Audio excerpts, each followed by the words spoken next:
आप 7-8 दिन घूम कर आए, आपको क्या समझ में आया? कर्नाटक पर जमीन पर कौन से मुद्दे ज्यादा चल रहे हैं? लोग कौन से मुद्दों की ज्यादा बात कर रहे हैं? लेकिन मेरी तो आवाज गई होगी।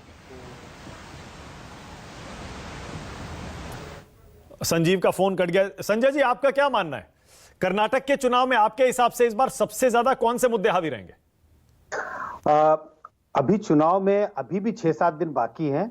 ये कह पाना तो बहुत मुश्किल है कि सबसे हावी मुद्दा कौन सा रहा है। राकेश, इसके बाद आ रहा हूं, आपको मौका दूंगा। राकेश, दूंगा आपको मौका, इसके बाद आ रहा हूं। बिल्कुल आ रहा हूं। हाँ, बोलिए संजय। एक मुद्दे की बात करें जिसकी बहुत ज्यादा चर्चा हो रही है, वो है करप्शन।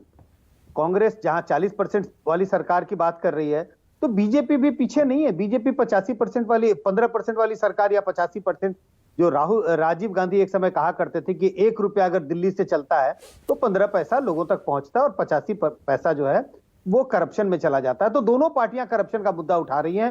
कांग्रेस ये बताने की कोशिश कर रही है कि बीजेपी की सरकार कितनी करप्ट है, और बीजेपी ये बताने की कोशिश कर रही है कि कांग्रेस तो पहले से ही करप्ट है। तो करप्शन का एक बड़ा मुद्दा है, रिजर्वेशन का एक बड़ा मुद्दा है, क्योंकि दोनों पार्टियों के रिजर्वेशन के बारे में अप्रोच थोड़े अलग हैं।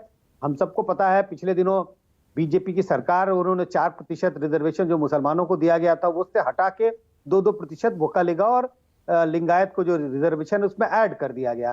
तो बीजेपी इसका एक तरह से फायदा उठाने की कोशिश कर रही है। बीजेपी कह रही है कि जो मुसलमानों को रिजर्वेशन दिया गया उससे हट हम लिंगायत और वोकालिगा को बढ़ाना चाहते हैं, को रिजर्वेशन दे रहे हैं। लेकिन कांग्रेस ये वादा कर रही है हम इससे भी ज्यादा रिजर्वेशन देंगे। तो कहने की बात यह है, करप्शन एक बड़ा मुद्दा है, रिजर्वेशन एक बड़ा मुद्दा है, और मुझे लगता है जिस मुद्दे की चर्चा आज हम कर रहे हैं शायद आने वाले 3-4 दिनों में यह भी एक बड़ा मुद्दा हो। ओके संजीव, संजय जी कह रहे हैं करप्शन और रिजर्वेशन, ये जो दो मुद्दे एको कर रहे हैं, गूंज रहे हैं चुनाव में, ये जमीन पर भी हो सकता है कि बड़े मुद्दे बन जाएं, और प्लस ये हनुमान जी वाला मुद्दा भी बड़ा हो जाए। आपकी समझ में क्या आया जब आप कर्नाटक में थे, संजीव? देखिए, 2-3 बातें हैं। एक तो कर्नाटक इलेक्शंस के अंदर डेफिनेटली कर्नाटक भी उन कुछ चंद स्टेट्स में रह गई है जहां कांग्रेस की स्थिति और कांग्रेस की स्थानीय लीडरशिप काफी मजबूत है, और राजस्थान जैसे नहीं, लेकिन वहां डीके शिव कुमार और सिद्धरामैया मिलकर चुनाव लड़ रहे हैं। जो भी उनकी आपसी तलवारें खींचनी है, अगर कांग्रेस की सरकार बनती है तो उसके बाद खींचेगी, और उसमें भी लगता है मुझे कहीं ना कहीं शिव कुमार ने मन को समझा लिया है कि सिद्धरामैया ही नेता बनेंगे। तो एक तो कांग्रेस मजबूती से लड़ रही है, कांग्रेस के पास वहां साधन भी है, पुरानी पार्टी है, संगठन भी मजबूत है, और कुछ ये जो बीजेपी के खिलाफ एंटी इनकम्बेंसी है, और कुछ ओल्ड मैसूर रीजन के अलावा जेडीएस का कमजोर होना, ये सब बातें ऐसी हो रही हैं कि गणित के हिसाब से कांग्रेस पार्टी आगे दिख रही है। देखिए, जैसे मैंने पिछली बार भी कहा ना, 2% कम वोट था बीजेपी का पिछले इलेक्शन में, लेकिन सीटें 24 ज्यादा थी। अगर इस बार उनका 2-3% एंटी इनकम्बेंसी की वजह से गिरता है, जैसा कि पिछले सब इलेक्शंस में हुआ है, जहां जहां स्टेट गवर्नमेंट में बीजेपी है वहां चुनाव हुआ है, तो वो चाहे सरकार में वापस आए हो, लेकिन उनका मत प्रतिशत यूपी में भी कम हुआ, गुजरात में भी कम हुआ, जहां 150 सीट आई। तो अगर कर्नाटक में कम होता है तो उसका तोड़ नहीं है, उसके तोड़ अब ये मुद्दे बनाने का प्रयास कर रही है बीजेपी। देखते हैं कितनी कामयाबी उनको मिलती है, कितनी कांग्रेस उनके हाथों में और खेलती है।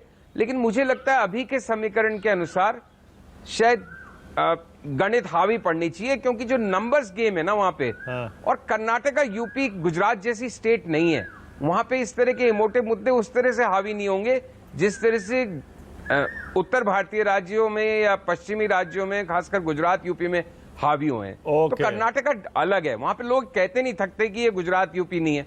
इसका मतलब ये नहीं कि बीजेपी पिछड़ जाएगी, बीजेपी के पास तो बड़ी जबरदस्त ताकत झोंकी है, और मोदी जी जो पिछले लास्ट वीक में चलने वाले हैं और चल रहे हैं, वहां पे जनसभाएं कर रहे हैं, उसका असर पड़ने की पूरी उम्मीद है। लेकिन जिस तरह से बीजेपी के स्थानीय नेतृत्व तो मोदी जी पे निर्भर कर रहा है, उसमें एक स्वीकारोक्ति है कि अकेले अपने बस पे, अपने दम पर तो हम पीछे हैं ही।